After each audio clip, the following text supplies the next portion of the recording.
This is one of my favorite folding knives, the Tenable Fenrir, and yeah, it's pretty awesome. Overall, Tenable makes some pretty amazing knives. I tested a couple and they've all been pretty great. But let's see will that continue, as we have a new one, which is quite a bit different from the rest, so yeah, let's check it out. And here it is, the Tenable Rafe L. Looks pretty cool. And as you can see, the style is pretty similar to my Tenable Fenrir. They both have this green micarta handle, and as they both cost about the same, they're both just above 60 bucks. Yeah, I'll be comparing them against each other, and let's see how this goes. Now, first off, about this one. When it comes to the blade, it has a sheepsfoot 14C 2010 blade, which is 4mm thick. And to compare with the Fenrir, this one has a 3.5mm thick and a Nitro-V steel harpoon style blade. So yeah, they're pretty much polar opposites when it comes to blade style, as this one has a very sharp tip, while this one, yeah, not so much. And when it comes to the lock, this one has a liner lock. As you can see, it locks like this, while the Fenrir, at least mine, locks with a crossbar lock. They have different options currently, so yeah, but this one is with crossbar lock. And when it comes to the deployment methods, that's where this gets interesting. This one actually has multiple. On the back it has a flipper, on the front has a front flipper, and also has this thumb groove. So yeah, it has 3 different methods. You can pretty much choose whichever you like best. While this one has a thumb stud. So it's pretty much the only thing this one does not. So yeah, this is pretty interesting. And when it comes to the size, it has an overall length of about 190mm with a blade length of 81mm. So yeah, this should be pretty comparable when it comes to size, at least the overall length, as they're about the same length. The Fenrir is about 1mm longer, so yeah, a very slight difference. But when it comes to the blade, that's a different story. You can see there's quite a difference. The blade on the Fenrir is about 7mm longer, so yeah, a pretty big difference. But when it comes to the weight, this one weighs about 141 grams, so yeah, it's pretty heavy, as it is pretty thick. While the Fenrir is about 104, so almost 40 grams difference, which is quite a lot. But yeah, let's see if the thicker mass affects how it cuts.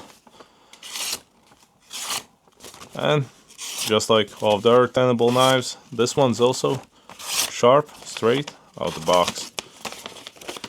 Actually should check also if my Fenrir still slices paper, as I've not sharpened it for yeah, quite a while.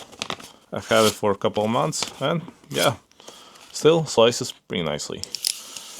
But now, what about this belt? Let's see how it slices that. And yeah, pretty smooth, a pretty nice cut. As you can see, there's very little ripping, which is pretty nice. Now the Fenrir, just to compare, and as you can see, it's getting slightly duller, as it has a bit more ripping on the belt. But I've used it for a couple months, and I believe I sharpened it only once, and that was right after I received it, so yeah, it's been used quite a lot. But now, a bit of a harder task. Let's see how it cuts this thick rope. And it's pretty thick. So let's take the knife and see how this goes. That was actually pretty nice. And as you can see, the rope is pretty thick. It's about 22mm in diameter, so yeah, it's pretty thick rope. But now, let's see how it cuts these zip ties. Also, pretty decent. But now, let's see, can split the zip ties by holding them like this. Let's grab the knife, and yeah, was pretty easy. Took a bit of pressure, but still pretty decent.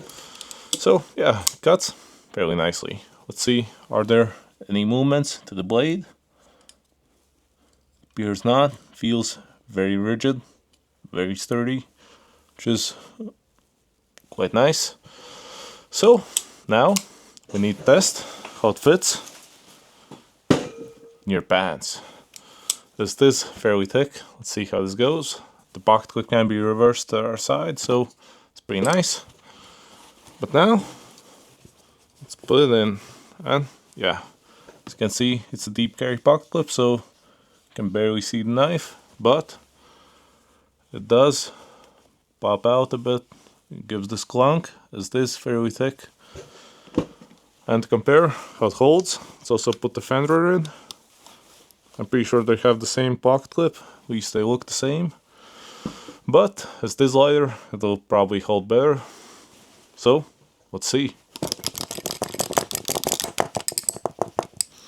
It got caught in the belt, but yeah, it's sliding out more easily than the Fenrir. But let's also test it like this, in a normal jog, not upside down. And as you can see, it is sliding a bit, but as the pocket clip is fairly long, it's not short, I'm pretty sure it won't go anywhere, even if you're jogging or jumping. So yeah, it's pretty cool. So yeah, overall, I quite like it. Does have this a bit of a slower opening mechanism, but it feels very smooth, as you can see. Yeah, feels really nice, and I like that I can use also the front flipper, as I have fairly large hands, so I do tend to struggle with them occasionally. But this one, this nice jimping, as you can see, and it provides a really nice grip. So grip it like this, and feels very nice. Overall, feels super sturdy, really nice, has a really nice grip, so yeah, I like it a lot. I'll probably continue carrying it quite often, and I'll compare it over time with the Fenrir, which I like a lot, so yeah, we'll see how this goes. And yeah, overall, it's a pretty cool knife. So if you want to pick up either this one or the Fenrir, I'll leave the links in the description. And yeah, if you like this review, leave a like, subscribe, as I actually have another one coming soon. So yeah, see you next one. Bye.